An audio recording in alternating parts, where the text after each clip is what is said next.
The opening chapter of the Gospel according to John starts with the words, "In the beginning was the Word." And this term, the Word, has gone around the world in the religions and sacred teachings of nearly all of the great faiths. Every religion has a secret or sacred word, usually a synonym for deity, but also representing the divine process, the outbreathing of existence.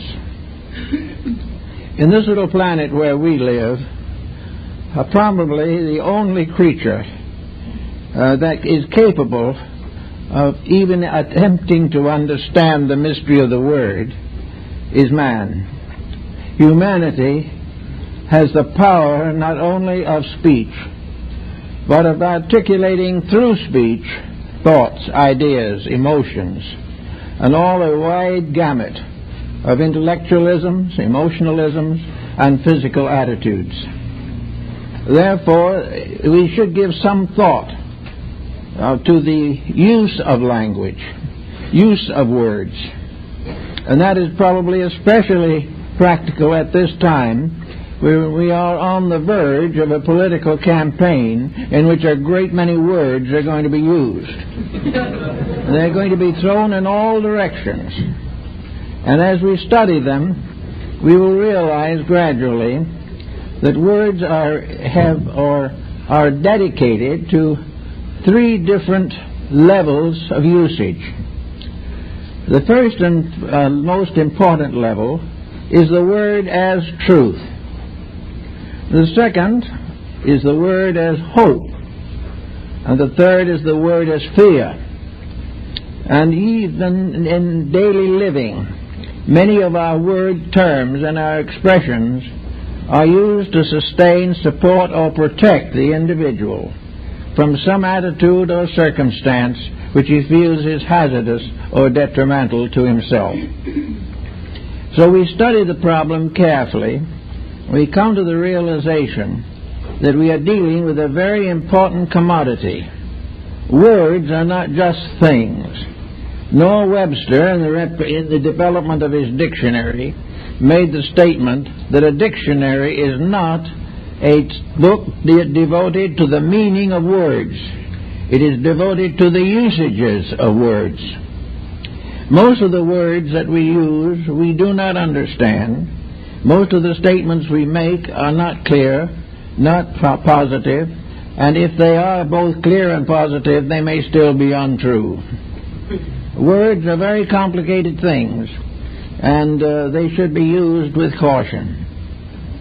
The English language had its rise in the 17th century, in which we have the first great flowering of an intellectual way of life, particularly in poetry, sonnets, in soliloquies, and in various texts of sciences. The Shakespearean plays are a magnificent exhibition of the use of words. Words to convey feelings, ideas, thoughts, and attitudes. Words which can be rhymed, which may remain as prose. Words which sing and words that frighten. All kinds of words are used every day. But the wise person will be thoughtful and try to use words with proper meaning. There is the use, there is the misuse, and there is the abuse. And the use of words should always clarify something. The misuse is apt to complicate something, and the abuse is usually a complete statement of negation or a harmful and destructive application of language. So we start with the beginning, the words as useful, the words as means of communication, the use of words. Now we have to study and realize, to begin with, that there are two levels upon which a human being attempts to function. These are more or less outlined in the concepts of science and the various forms of special research projects. The first problem that we have to face is that words do not actually give you the full meaning of the sounds that you make. They can give meaning, they can give false meaning, they can deny meaning, but very few words can convey the real meaning of themselves. A German college professor a number of years ago kept his students in a sort of lethargy because he would not permit them to question him. He would talk to them about something and said to, "Why is this, Professor?" The professor was silent.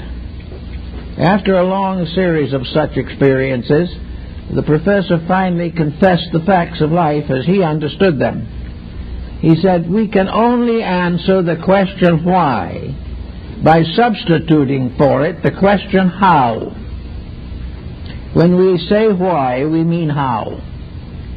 Now, this is a simple statement of the fact that we don't know the fact.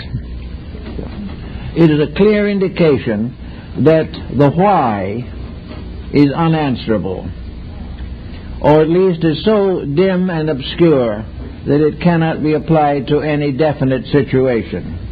We cannot say why with certainty. We do not know why the sun rises, but we know how it rises according to mechanics and astronomical calculations. We do not know why certain things happen, but we know how they happen.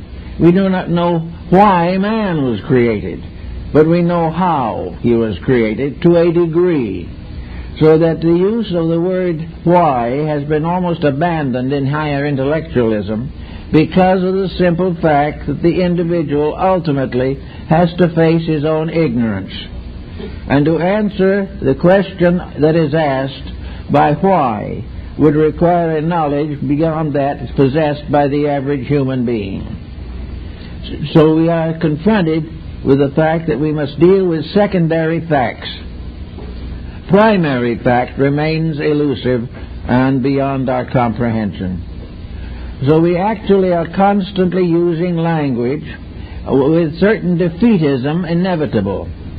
In order to speak a language correctly, we have to do what some of our earlier ancestors did, and that is make a life discipline out of language. In other words, if you use words, then you must consider them part of a science that must be conquered by itself. If you wish to be a grammarian correctly, you have to make words a matter of serious consideration. You cannot just open your mouth and let anything come out that it feels like appearing at the moment. It has to be disciplined. To make words consistent or meaningful, they must be disciplined. A superficial statement has very little basic authority and very little probability of complete fulfillment. So we start with the question now as to why we cannot ask the question why. And that is because of the absence of knowledge of first cause. Behind the little world we live in at the moment is a vast purpose. We feel sometimes that we are touching the hem of that purpose. We believe that that purpose can be approached. But in sober substance, all such speculation is lacking in final formality. We cannot answer the question of why the universe was created, or why God in infinite wisdom created the capacity for evil. We don't know, as to one theologian asked, how it happened that when God created paradise, he also made the snake. Now, did he or didn't he? And then we come to the why again, and we don't know the answer. We do not know most of the answers that are in depth. And this in itself is important. It tells us something that we all should understand. We should realize that the use of knowledge is largely to discover the cause and source of things. But in our daily lives, we do not pay much attention to this. We are content to drift along on the surface, allowing the moods of the moment to control the use of words. This is not the way it should be. At school, for instance, we learn to liken words to objects. But even when we apply the word to the object, we have lost something. We have lost inner meaning. We call things by the name. We say this is a carrot, and we therefore get a good mark on our examination paper. But what is a carrot? Neither the student nor the teacher knows, actually. It becomes merely a term to define the fact that we have accepted the language which we are studying, and that in that language this particular vegetable is a carrot. But this does not tell us a thing about the carrot. It only divides it from some other vegetable. Why it is divided, how it is divided, what the life means, we do not know. But from the very earliest times, human beings attempted to find ways of learning the true meaning of the things which they classified. And in the old hieroglyphic languages, they aided themselves by making pictures of the object. Pictures carved in stone, or pressed into clay, or written on paper or parchment. They made likenesses of the thing they were trying to discover or decide. And in this way they had a little more dimension than we get from words, because we add picture or likeness, and this becomes a very valuable factor. But all the way along, particularly in the modern world, words have to be carefully considered and weighed. They can be the cause of war. They can result in riots. They can bring down the stock exchange in a bad catastrophe. They can do all kinds of things to us that we do not appreciate or understand. And just as we are not permitted by law to injure other persons physically, we must sometimes realize that we can more profoundly influence and injure them verbally. Words are powerful things. The ancients had the magic of words. They used mantras, spells, incantations, by means of which they could produce various magical effects. Words in prayer are used by most religions as a means of invoking the presence of deity or placing the mind in a mood of receptivity to truth. Words have always been very powerful things. They were powerful before they could be written. And in the writing down of words, we again produced certain misstatements which we have had very great difficulty in trying to correct. But for all intents and purposes, at the moment at least, we are working with a verbalization that can change the course of history. Every single word that we use can be of profound influence upon our future, or bring back material from the past which were best forgotten. To use words, then, you must use them correctly. Up to about 100 years ago, in the public school system of most civilized countries, language was a very basic subject. We did not simply grow up and become able to speak languages because of environment and circumstance. The English language is a very important language, but it is one that is seldom studied scientifically and philosophically for the purpose of knowing the true strength, meaning, and power of word sound. The Oriental peoples have realized that every letter of the alphabet and all combinations of letters are magical patterns, magical forms. They even go further than this. In Indian philosophy, each letter of the alphabet is a living deity. And out of the combinations of these deities, sounds are produced.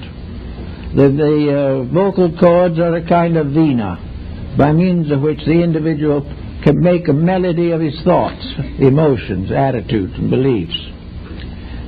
But words are alive. They are powerful.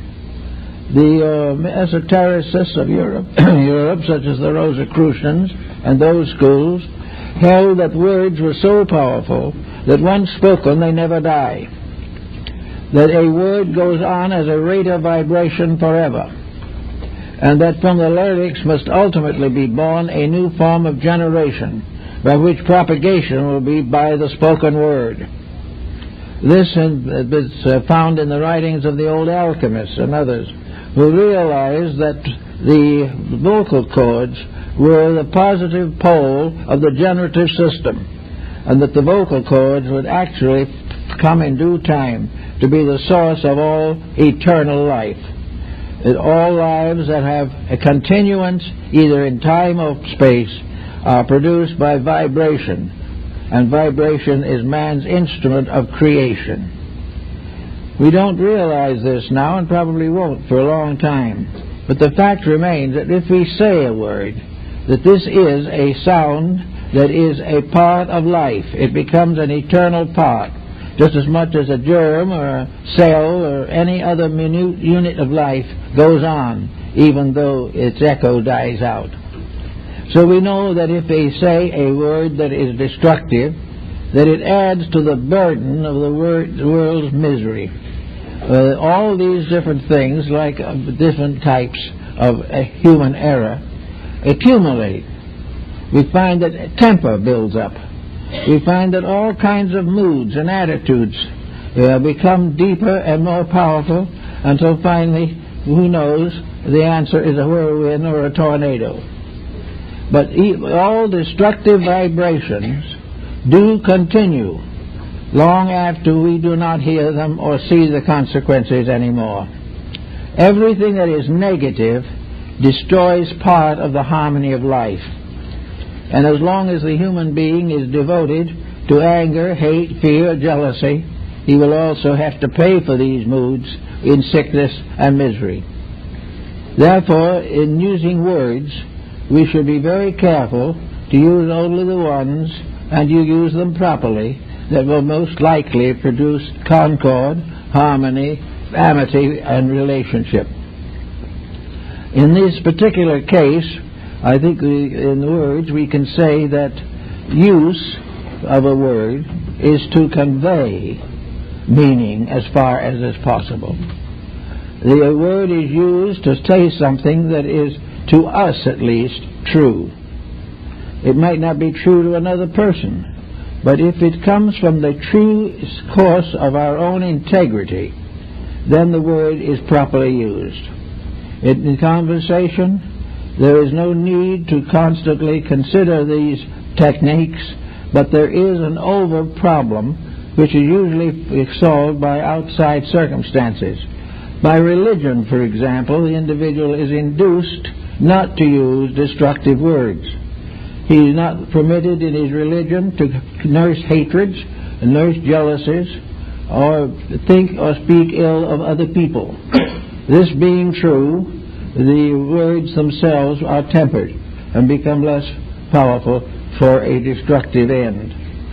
Also, the use of good words accumulates. The kind word never dies. The gentle word never dies.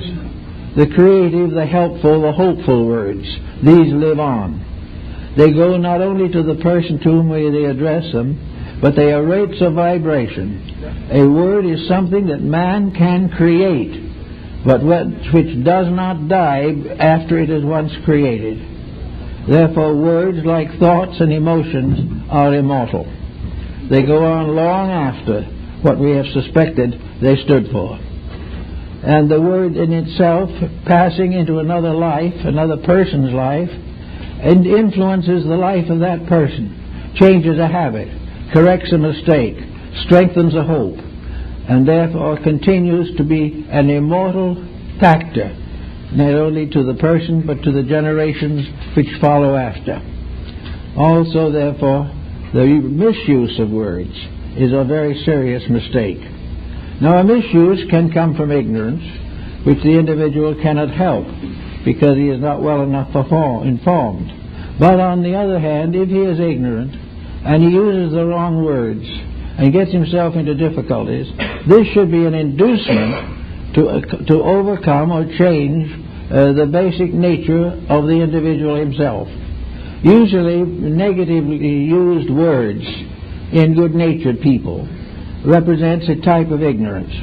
It represents the fact that the individual does not think carefully or does not actually know the correct approach to a verbalization of something that they hold as important. But it is definitely part of life that any individual who can speak, anyone who can use words, must be able to understand words and must recognize basic meanings and use these basic meanings whenever possible. Not long ago, a couple of professors got together to have a very hot and contested argument between two schools of philosophy. And instead of starting out browbeating each other, each one said to the other, before we start this discussion, what is going to be the keynote? What is going to be the basis of our discussion? Are we going to follow Immanuel Kant primarily, or are we going to follow Leibniz? What type of philosophy is to provide us with the terms we are both going to use? If one speaks as Kant and the other speaks as Leibniz, the argument is inevitable and the consequences are uncertain. Someone will not understand and the other one will probably misunderstand. So first decide the words you're going to use before you start using them. Do not speak in a way that the person you address cannot hope to understand your meaning, or has a meaning so different from yours that the facts cannot be disseminated. Try to find a common ground of language.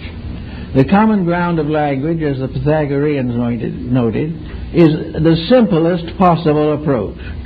All affectation in words leads to obscuration. The more difficult the words, the more learned they sound, the less they impart in terms of value.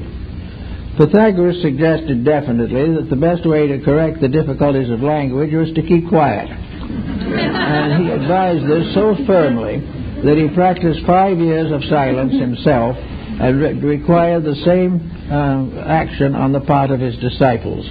If an individual doesn't speak at all for 5 years, he's going to make a series of discoveries. And much later, several hundred years later, Apollonius of Tyana became a Pythagorean long after Pythagoras had departed. But he decided also to take the 5-year silence in order to test his own inner resources. He also found out, as they do in India, that silence is an answer in many ways.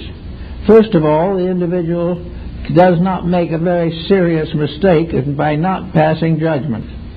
He also does not get himself into too involved a situation in conflicts of ideas, and he is inclined also to allow the person to solve his own problems, which most of us are slow to allow. We like to, when a person brings a problem to us, our first thought is to solve it for him. We will solve it the way we would want it to be solved. Might have nothing to do with what he needs, but it would be satisfying to ourselves to know that we have dominated him, over-influenced him, and made him agree with us. As a consequence of being silent for 5 years, we escape all such responsibility. On several occasions, Pythagoras used silence as a means of sound. He used it as a kind of music, as mysterious silence here and there in conversation, words left out but implied only, so that the listener was able to decide for himself what the real meaning was, rather than allow the master to force a meaning upon him. Following this same habit, Apollonius, on several occasions, made tremendous contributions to the improvement of society without speaking. On 2 occasions, he stopped a riot without opening his mouth. His mere presence and the dignity of his silence stopped the riot, whereas had he taken sides, it might have continued for hours and days and had many terrible consequences. Silence is often the best answer to questions that are highly controversial. If they are highly controversial, it is obvious that there will not be a common agreement. It is also possible and obvious that if the individual is forced to agree against his will by the weight of argument alone, which does not, however, actually convince him or convert him, then he will continue the same mind and will fight out the situation at a later period. There is no need for this type of thing. Now, in our daily life, we also should censor our words. Today, we are confronted with a tremendous array of bad taste in connection with words.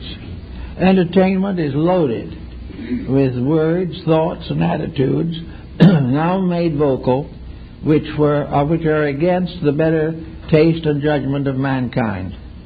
We also know that the various plays have moral and psychological influence which is unworthy and unreasonable. Therefore, the answer is one way is to keep your mouth shut, and the other way to close your eyes. With those two objectives attained, the individual is then able to think for himself. The problem of rescuing the mind from exposure to ulterior motives and propaganda is a very real and serious problem today. Most of the difficulties that are confronting two-thirds of the world are due to words, badly chosen, backed by force, motivated by jealousies and greed, and with no values in the basic purposes of life.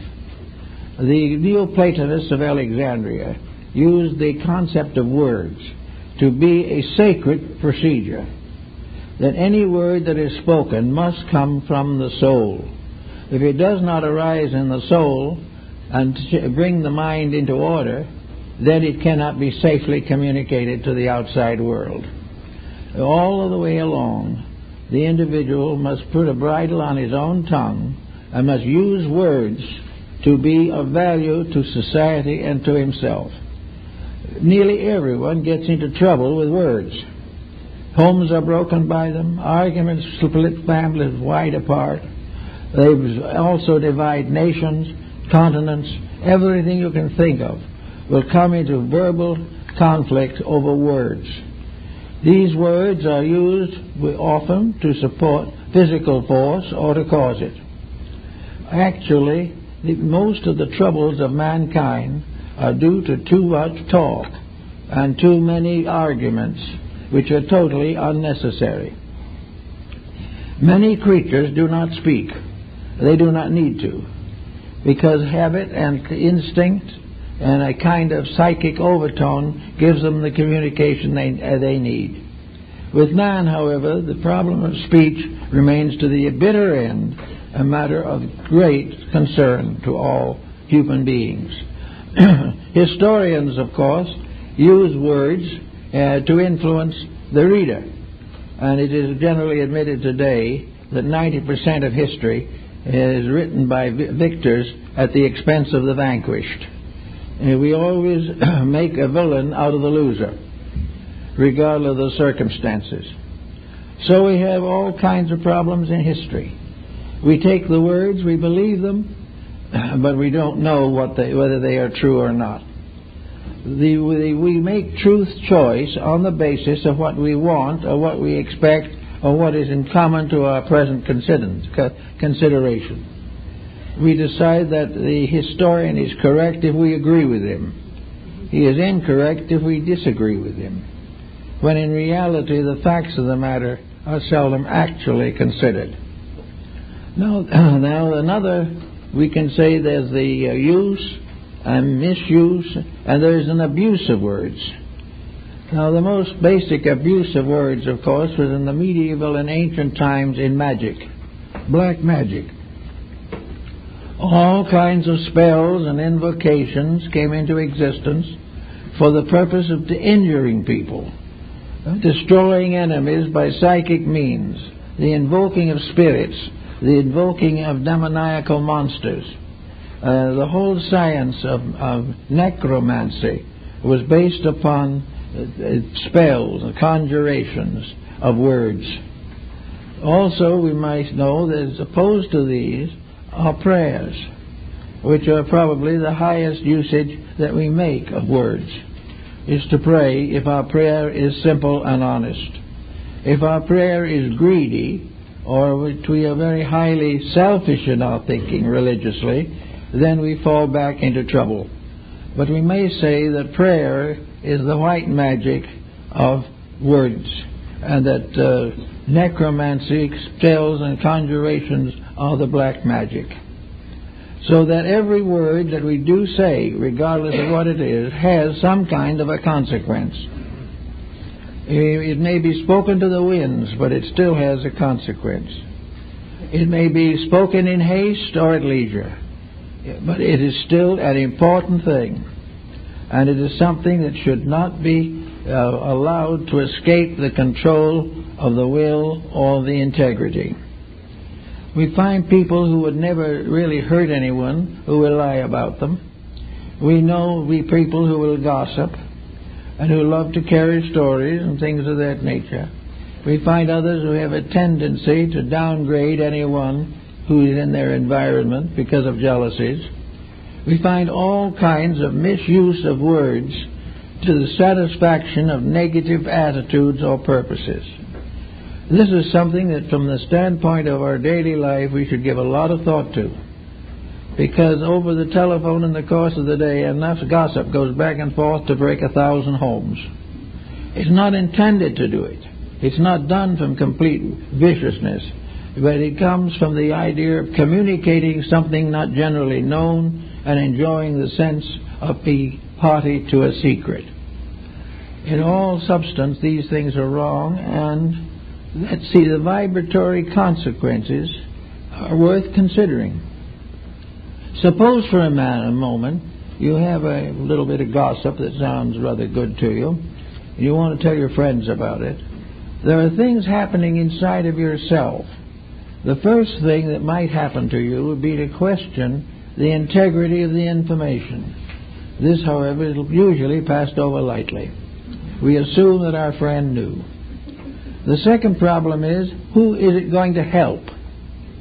Is the sharing of this information going to improve something, or is it going to make something worse, discredit or disparage? Usually gossip and slander hurt, but that's not where it ends.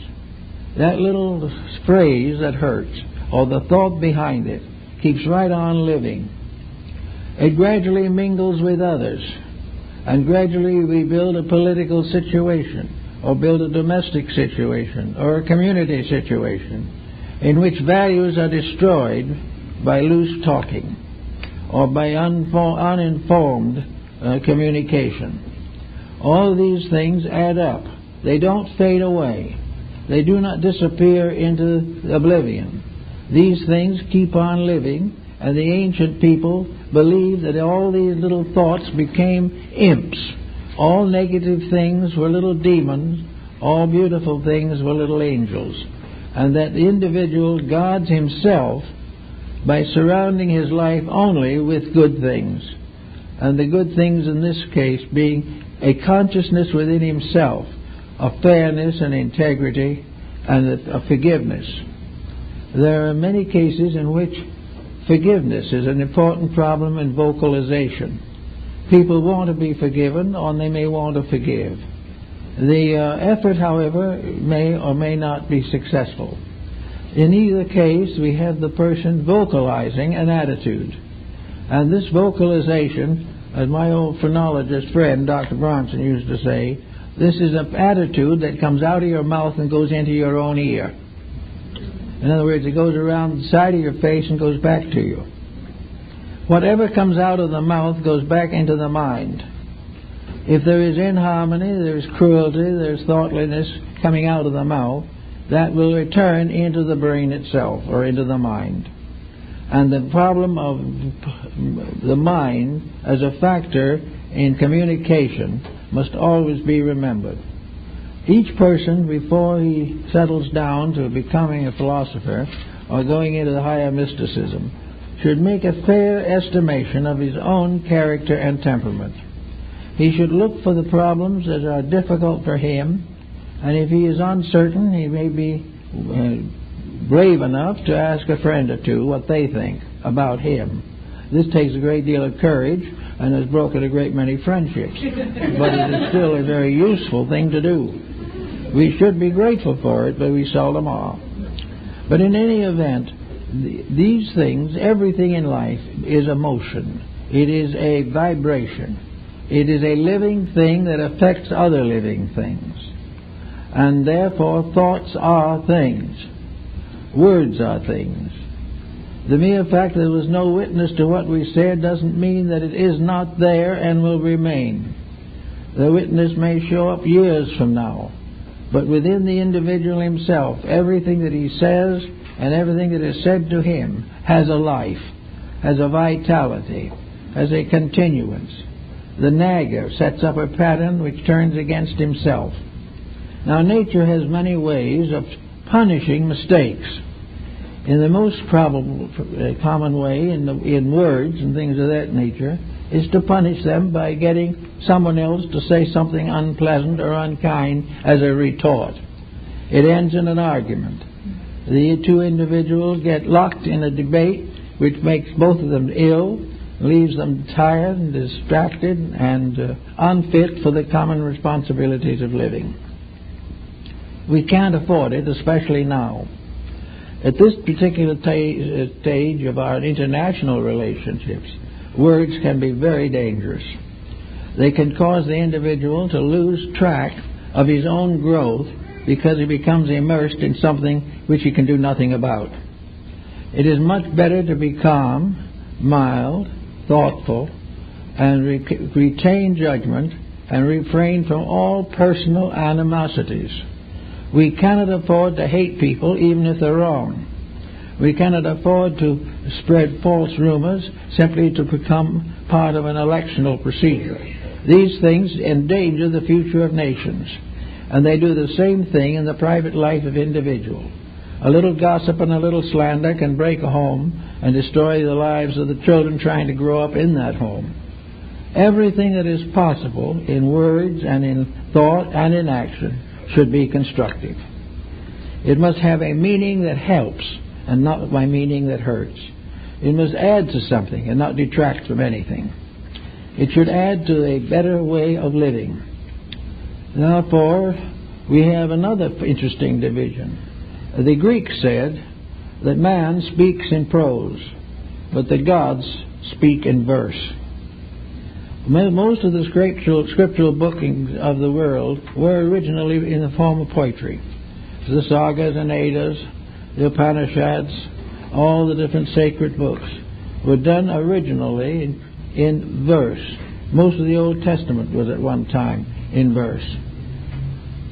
Verse was the language of the gods because it was rhythmic, harmonic, and beautiful. And it went along with a certain cadence within itself. It continued to appeal, and good poetry still is a marvelous civilizing force. So the gods spoke only in hexameter verse. Prose was the language of mortals, and as the immortality in us comes out, our prose becomes poetic. And therefore we have all kinds of minor poets who have never ascended to the great epic level, but who still have begun to find the charm and joy of saying things beautifully, and saying them in a nice and gentle manner. Then we have some modern poetry like modern art, which is very poor, very fretful, very brittle. This does not help. The whole problem of life, whether it's in speech or action or thought, is that which is beautiful in principle is good. And this means that it's beauty in the substance of itself, not in its appearance. But that which is beautiful means that which is ideal, idealistic, that which is harmonic, that which is reconciling of differences. All of these things become the burden and opportunity of the peacemaker, who is entirely and certainly rewarded for it. Blessed is the peacemaker. So we have in language all these things to think about. Our children today are not taught basic language.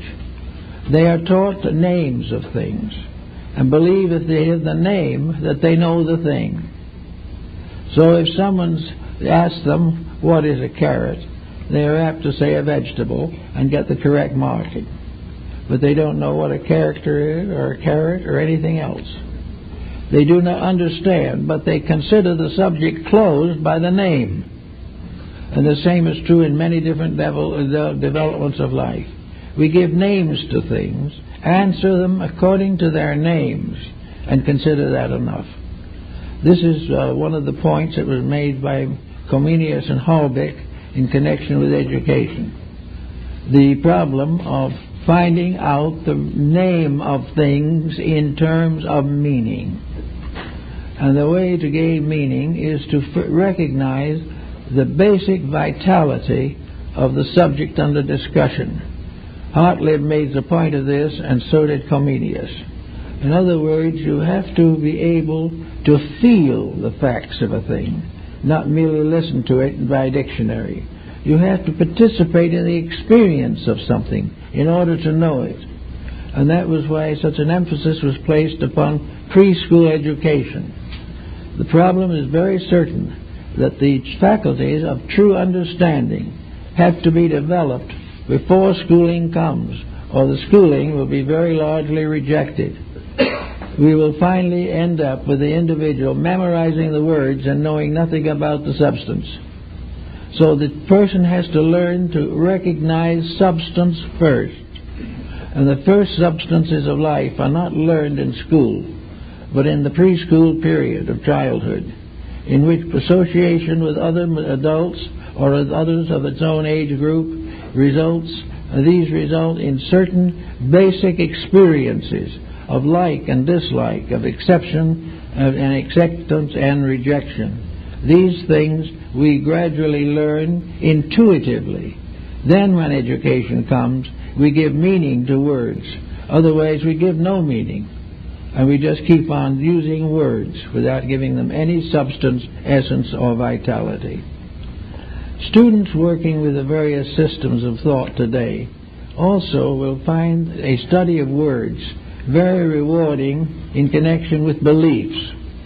We have probably 30 or 40 systems of religious philosophy in the world that are of some interest and importance. In almost all of these systems, there is a vocabulary. They have names for things. They have names for deity. They talk about the 72 names of God. All these things. But the real study of language and words gives us the full sense of this. In other words, these are not separate beings. These are separate language names for the same being. Instead, therefore, of having a group of pagans and heathens, we have divided from each other only by word for name. That the person who worships Brahma is the same person who worships some other deity under another name. But it is actually the same God. And the realization that this could in itself alone, through a study of language, practically end all sectarian differences of belief. Because the quality of the beliefs are the same, but the names are different. And as long as we know them by their names only, and do not know their qualities, we are unable to cope with the situation. So everywhere meaning reconciles words, whereas ignorance keeps these words separated, creates civil wars over words, where there is no need for it at all. Now, in our modern life, we have another kind of problem that seems to be coming up, and that is the basing of language. They are becoming more basal in its tonality. We have gone downward into what we might term basic English, but which is really very largely the lowest possible use of words. We use, therefore, profanity and many things of this nature, which become common usage, without realizing that all of these things are just as dangerous to our system as marijuana and cocaine. The destruction of the overtones of a language can be a great disaster to the human being. It can subjugate that human being to a level of life very much below that for which it was originally intended. It is necessary, therefore, to correct much of the problem of life through a better understanding of language. We have it here now more than we did have, because in this country, for instance, we are bringing in peoples of many different nations and races. We are creating a highly polyglot civilization. And these civilizations will remain more or less separated for several generations because of their ancestral backgrounds and because of their particular religious emphasis. Various levels of language, the identities which they share together, it will be much more easy or much more easily adapted to modern Western ways. We have to find answers to things that separate, and ignorance of the meaning of words is one of the great separating factors in civilization today. So we have to go after all such terms and also other terms. What is liberty? What is freedom? These are words that are bantered about. And yet what is freedom? Freedom cannot be merely the right to do as you please. Freedom cannot be every individual living his own life in a civilized society. There has to be some understanding of the word freedom, what it really means.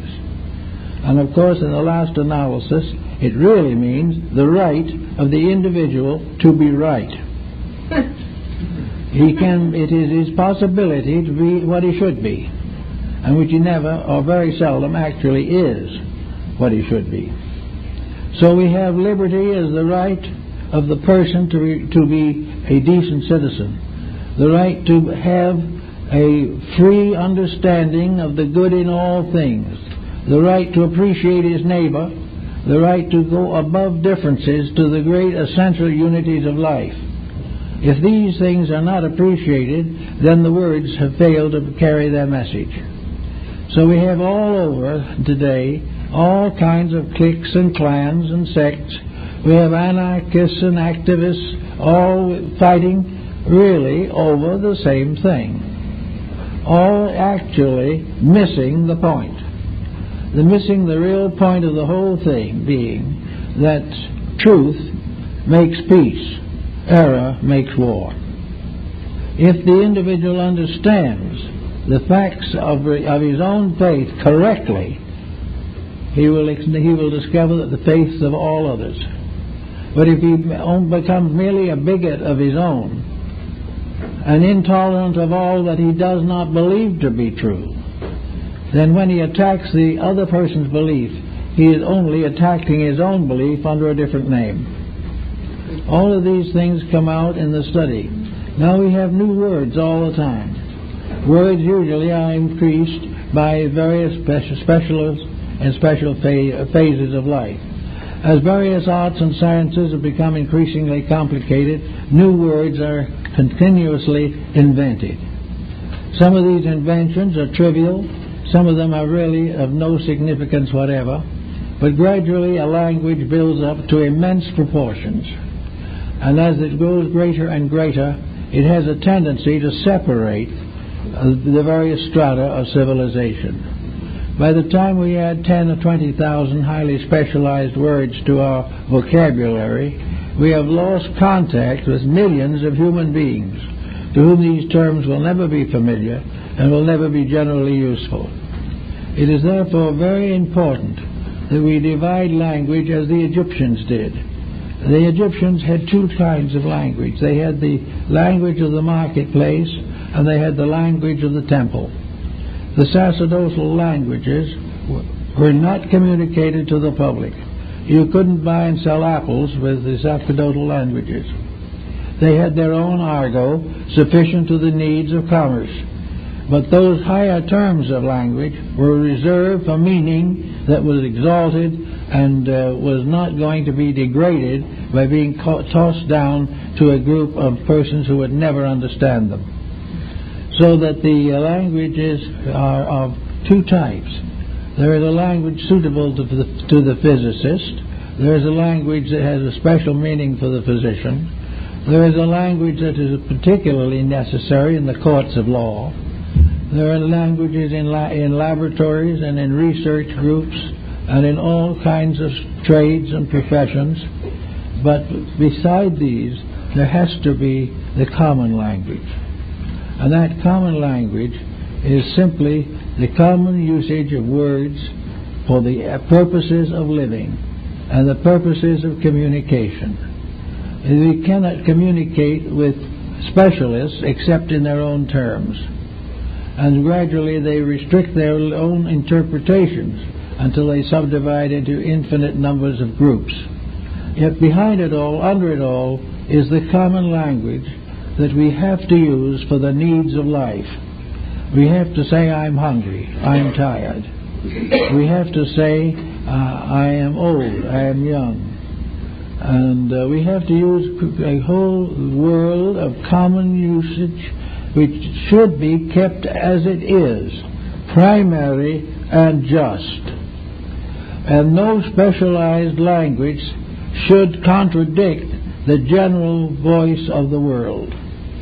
The specialized languages are for certain purposes, but no specialized language should be substituted for the basic language of our daily needs. Thus we may say that the place where the physicist and the homemaker meet will be in this common language. The common language of love, of friendship, of kindness, the common language of helpfulness, sympathy, remembrance. These things belong equally to all levels and constitute together with a statement of needs, purposes, and basic ideals, state the basic convictions of mankind.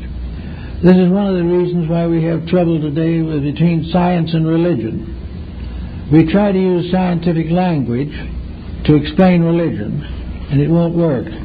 We try to use religious languages to explain science, won't work. Each has its own level, but both meet in one common problem: home, life, children, and the faiths that are involved all come back finally to the love of truth, the love of God, the love of service, or the service of mankind, the dedication of a life or a skill to the greater good of the greater number. Well, these things are in common. They do not go into the laboratory, they are not seen through a telescope, but they are the basic factors of life. And one of the most important principles in connection with communication is to equip the young person starting out in life to face these great realities, the simple realities of life, realities that will have to survive even the collapse of great empires and various purposes and principles that we know about. We have to have a simple, natural, honest language. We have to use words that can be generally understood, and we must use them on purpose and not accidentally. And I think that 90% of our domestic difficulties would be improved, if not solved, simply by the use of the proper words. Words that are in common and in fact. Words that represent the highest type of conviction that we possess. In every country, ancient and modern, the principal foundation of international relationship has been on the religious level. It is on the level of faith, the level of veneration for good, of the Golden Rule and the Sermon on the Mount, that we have been able to find common ground for understanding and for patience and all the things necessary for daily living. Therefore, this type of language is fundamental. We should make greater use of it. We should not be lured into long words simply because they sound impressive. We should not be lured into all the adjectives and all the adverbs that come along. What we are looking for is a simple yea, yea, and a nay, nay.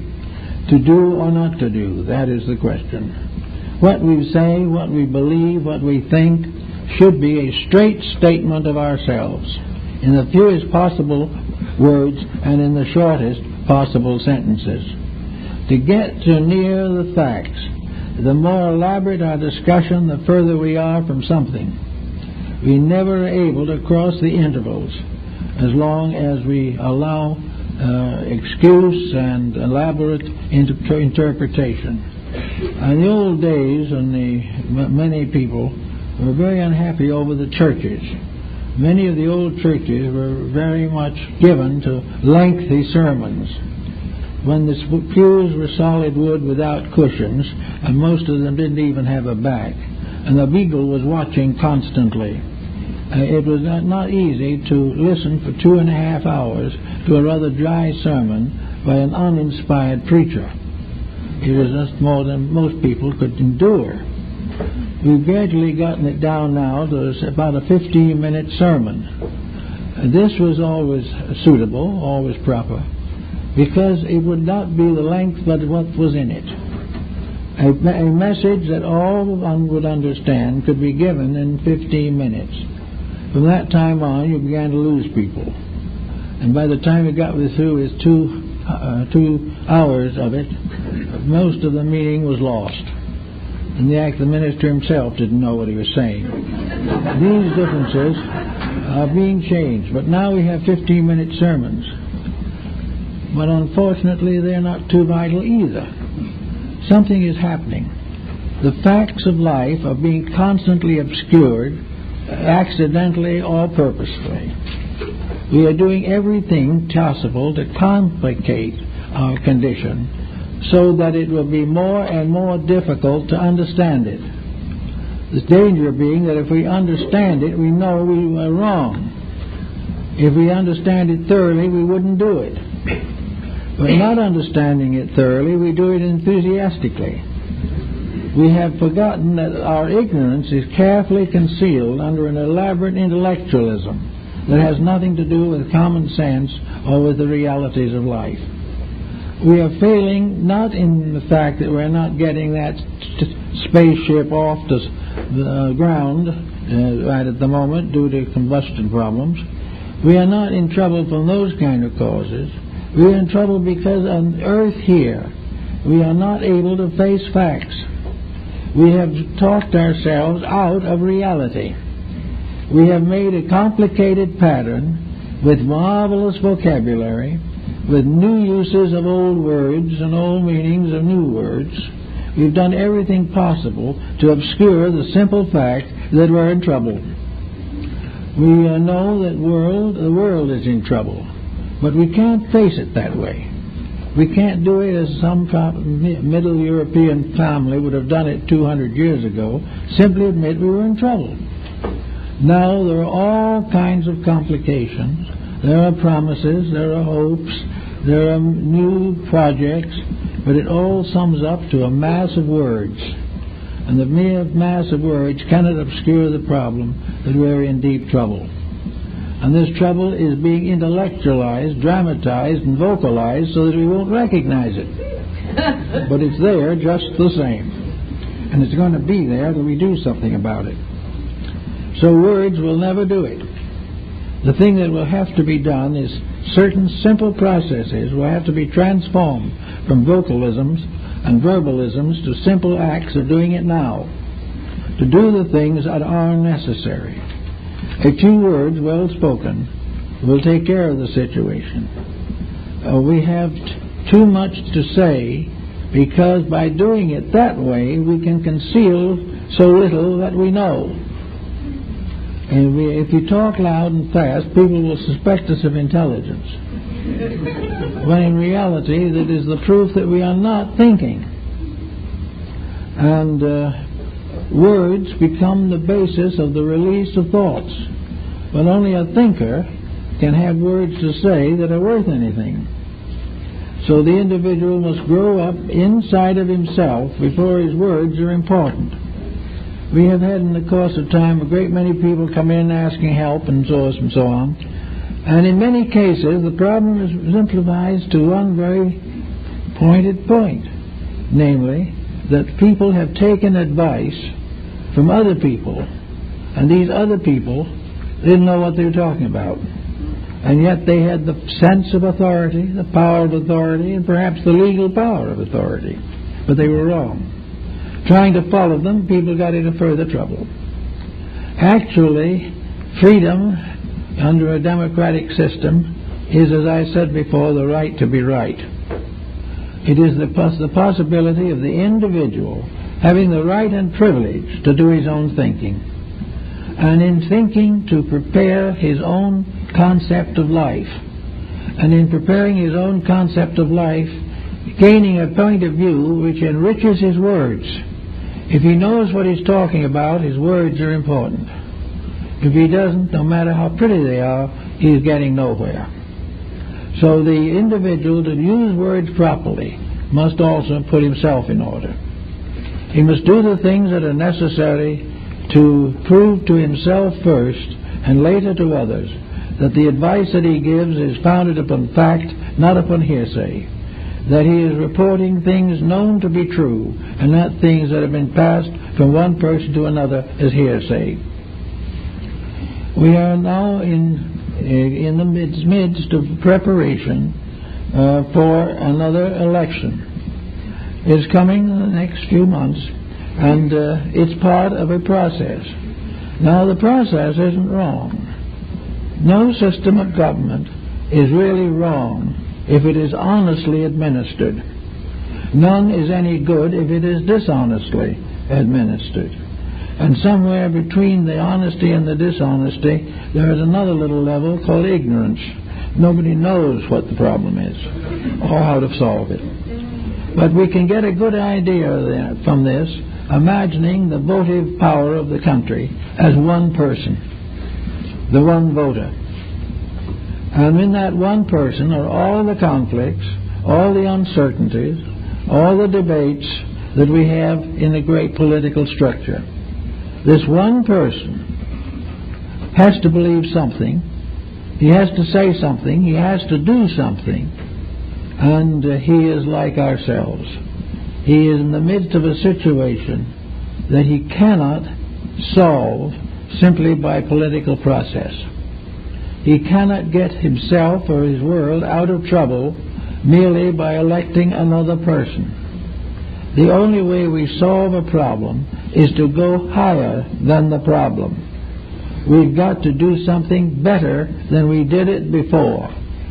The problem of having to do it again is not important. We may do it 100 times and still be in the same trouble. Each time we search for solution, we must transcend some phase of previous ignorance. If we do not do this, we have no solution. So our problem as an individual or as a collective is to realize that problems are solved by growth and not by words. But growth in turn can become words, and when it does, it's scripture. When growth inspires words, those words are inspired. But unless words are inspired by growth, the individual is speaking better because he knows more, because he understands better. Unless these improvements are present, the words are useless. Therefore, we must, as individuals, try to solve the problems of our personal lives. We must try to grow. If we go to a psychiatrist for a consultation, we must be able to use the advice that we get constructively. If we find home problems that need solution, we have to solve them. Today, we don't bother to solve them, we walk out on them.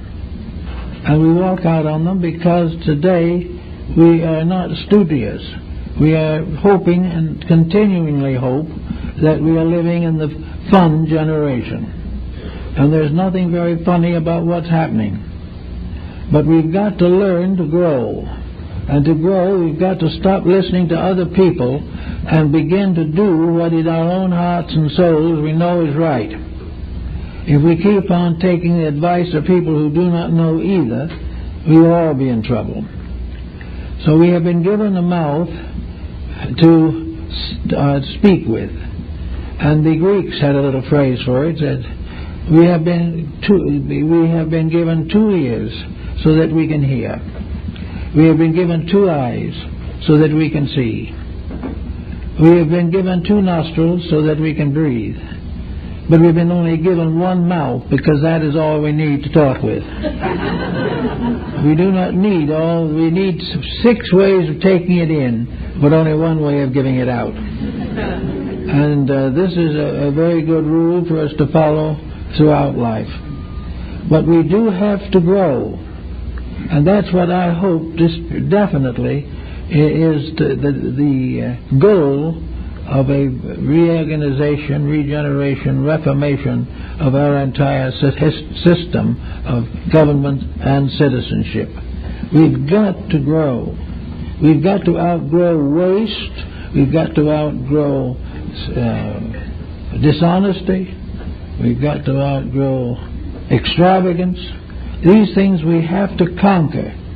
They cannot be legislated, because we can vote anywhere we want to and any way we want to, but we're going to do what we intended to do. Therefore, the intention must improve. We must definitely realize the value of becoming better. We can only bring peace to this world when we bring peace to ourselves. We cannot go through one divorce after another and expect the world to be beautiful. We break the rules of nature, and we write books on why we can break them. But the books don't do any good. The books in time are broken themselves. We cannot break the rules and survive. And not being able to do anything but obey and survive, we have to learn why. Obedience is a happier condition than disobedience. And if we really want to be in a fun generation, if we want to live in a world of joy, we have to live right. That is the only thing in which the fun will never go bad. Otherwise, we will have fun for a day and misery for a lifetime. So we got to watch our reading matter. We never had as many books published on various subjects, particularly fiction, as we have today. In the old times, writing and publishing a book was a world event, and only the choicest things were issued.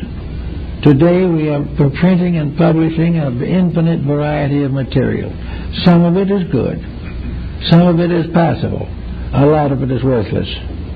Out of all this mass of publishing and so forth, we gain our intellectual life. We gain our attitudes towards living, towards thinking, and towards all the personal factors of existence. We live by the examples of these books.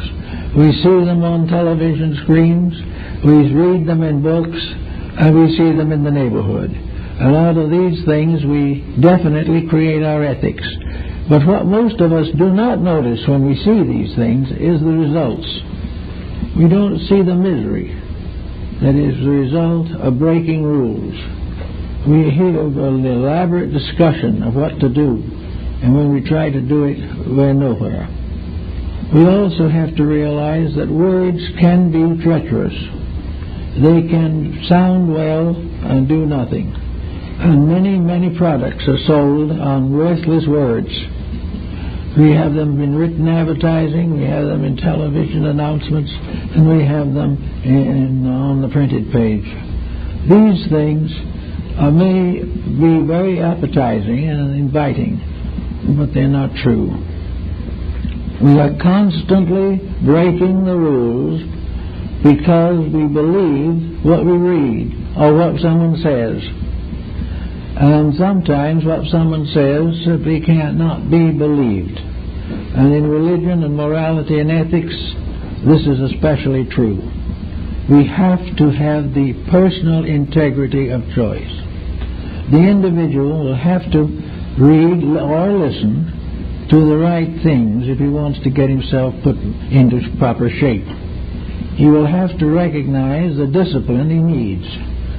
He has to recognize that the only way in which he can get out of his own troubles is by correcting his own mistakes, and that anything that hurts others or hurts himself must be corrected. It cannot be allowed to be misunderstood indefinitely. And there is no way in which any individual, by a formula or a mantum or a symbol or some kind of a fetish, can change his disposition. He cannot escape the consequences of his actions except by correcting himself. We are gradually learning this, but it's the hard way. We can never be tyrannical and happy. We can never be fanatical and peaceful. Each thing has to be corrected in ourselves. And in so doing, we develop a new vocabulary. We begin to use words differently. We use words to support and defend principles. Not that they're really needed, but it seems nice to do it. And we no longer will use words simply to support and sustain what we do wrong by quoting somebody else who did it wrong. These things have to change. There has to be a new order of life for us all. And this new order of life will mean a complete cleaning up of the dictionary and the vast accumulation of spoken and written word. The time has come when we'll have to use discrimination. We will have bad literature as long as we buy it. When we stop buying it, we won't have it. The same is true of our television entertainment. We will have just what we deserve or what we demand. When we demand what is right, we will get it. It isn't the case merely that we are being exploited by somebody who should do better. The person who is exploiting us doesn't know any better either. The real thing is both the exploiter and the exploited, by growing up, are mutually corrective of each other. They've got to learn more. And we've got to be careful in taking the words that are spoken around us and make sure that the words are not propaganda for some type of falsehood. We've got to not expect something for nothing. We've got to stop looking for bargains. We've got to stop believing we can talk our way out of our problems and settle down to the quiet, substantial process of growing. There is nothing really that matures us like growing up. And growing up does not necessarily mean frustration. It means an individual capable of administering his own life with dignity, and in the same way having a greater happiness and a greater security and a greater usefulness in the community. Cooperation here is a life of trade. Competition is its ruin. We are still trying to compete our way to world supremacy, and we'll probably ultimately keep on trying until we exhaust our resources and exhaust our capacities to make mistakes. We have a good capacity for that, however, and it will take a little while before we wear it out. But in the meantime, words can be used to express our convictions. The more people who use words constructively, idealistically, and progressively, the better civilization will be. Because many people listen largely to others for advice. And if the advisor is right, everyone will benefit. If the advisor is wrong, no one will benefit. So in using words, we must remember the advice of Alice in Wonderland, where she says definitely, where you overwork words, you must pay them a little extra. We owe quite a little some of the words that we have actually failed to pay for over the period of ages. Let us learn to know that it costs money to talk, and that therefore it costs money to listen. Therefore, again, so that always, the more responsible we become, the more grateful we will become, and more indebted we will become to those who have helped us to grow. And we can settle down to a nice, quiet program of growing up. We will have a pleasant language with nice ABCs, and we'll have very much less to worry about. And the worry by itself won't do a bit of good. But if we watch and listen, we will find that the printed word will help in many ways. The written word, particularly by personal example, will be very beneficial. And the great words of the ages, the scriptures that we have all learned to love and admire, will have their full effect upon us. We will be gentle, quiet, happy people, and we will have a simple philosophy of life that we can share and communicate with dignity. Well, that's it, folks.